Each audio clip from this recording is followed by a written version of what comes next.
গোপালগঞ্জে এখনো কিভাবে আমাদের এই অভ্যুত্থানের যোদ্ধাদের উপরে হামলা হয়।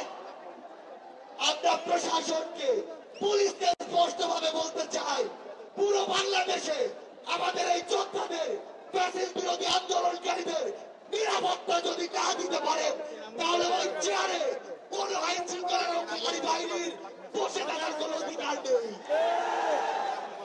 আমরা স্পষ্ট করে শুধু একটি কথাই বলতে চাই, আমরা এই অন্তর্বর্তীকালীন সরকারের কাছে আমরা এই গণহত্যার বিচার চাই।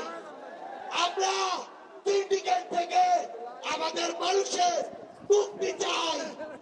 আমরা পাচারকৃত অর্থ ফেরত চাই।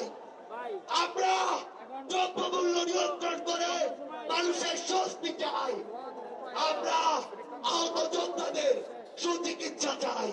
পরিশেষে শুধু একটি কথাই বলবো, যে শব্দ নিয়ে এত মানুষ রক্ত দিয়েছে, এত মানুষ জীবন দিয়েছে, যে কেউ সেই সচিবালয়ে বসে হোক, পুলিশে বসে হোক, অন্য কোথাও বসে হোক, যদি সেই শব্দের সাথে, স্পিরিটের সাথে বিন্দু মাত্র বিশ্বাসঘাতকতা করার চেষ্টা করে, তাকে সমূলে উৎপাদিত করতে হবে। আমাদের আবারও দেখা হবে সংগ্রামের লড়াই।